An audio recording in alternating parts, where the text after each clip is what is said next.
আজ ২৪ মার্চ ১৯২৭ সালের এই দিনে মাগুরা জেলায় জন্ম নেন সাকিব আল হাসান। তখনকার সেই ছোট্ট শিশুই সময়ের পরিক্রমায় বাংলাদেশ ক্রিকেটের ইতিহাসে সেরা ক্রিকেটার ও বিশ্বসেরা অলরাউন্ডারের তকমা পেয়ে জনতার ভালোবাসায় সিক্ত হন।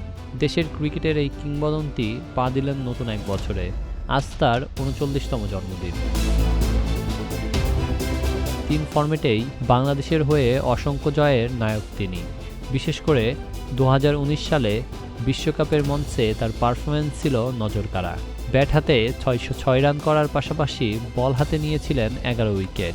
বাংলাদেশের হয়ে ৬৫ টেস্টে ৫টি সেঞ্চুরি সহ ৪,৩৬৭ রান আর বল হাতে শিকার করেন ২৩১টি উইকেট। ওয়ানডেতে ২৩০ ম্যাচে ৯টি সেঞ্চুরিতে করেছেন ৭,০৮৬ রান আর উইকেট শিকার করেছেন ৩০১টি। টি-টোয়েন্টিতে ১২৯ ম্যাচে করেছেন ২,৫৫১ রান, হাতে পেয়েছেন ১৪৯টি উইকেট। বিকেএসপি ও দলভিত্তিক দল পেরিয়ে ২০০৬ সালে তার গায়ে ওঠে জাতীয় দলের জার্সি।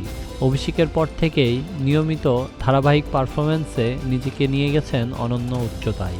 ব্যাটে বলে পারফরম্যান্স করেছেন সমান তালে। সেই পারফরম্যান্সেই তিনি ইতিহাসের প্রথম খেলোয়াড় হিসেবে বনে যান শীর্ষ অলরাউন্ডার। খেলেছেন বিশ্বের প্রায় প্রতিটি লিগেও। ক্রিকেটার হিসেবে তার জনপ্রিয়তা ছিল তুঙ্গে, কিন্তু ফ্যাসিস্ট সরকার শেখ হাসিনার দল আওয়ামী লীগে যোগ দিয়ে তিনি হন সমালোচিত।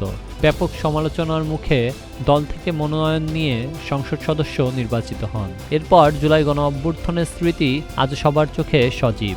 ভক্তরা আশা করেছিলেন ছাত্র হত্যার নির্মম সব খবরে সিদ্ধান্ত বদলাবেন সাকিব, কিন্তু দেশবাসীকে হতাশ করে পতিত ফ্যাসিস্ট প্রধানমন্ত্রী শেখ হাসিনার পক্ষেই অবস্থান নেন তিনি। এ ঘটনায় দেশজুড়ে তীব্র ঘৃণা ও নিন্দার মুখে পড়েন একসময়ের সর্বজন শ্রদ্ধেয় সাকিব আল হাসান। বর্তমানে দেশের বাইরে অবস্থান করছেন সাকিব। তাকে দেশে ফেরানোর চেষ্টা চলছে। কয়েক মাস আগে সাকিবও দেশের মাটিতে শেষ ম্যাচ খেলে অবসর নেওয়ার ইচ্ছার কথা জানিয়েছিলেন। যদিও পাকিস্তানের বিপক্ষে সিরিজে সেই পরিকল্পনা বাস্তবায়ন করা সম্ভব হয়নি।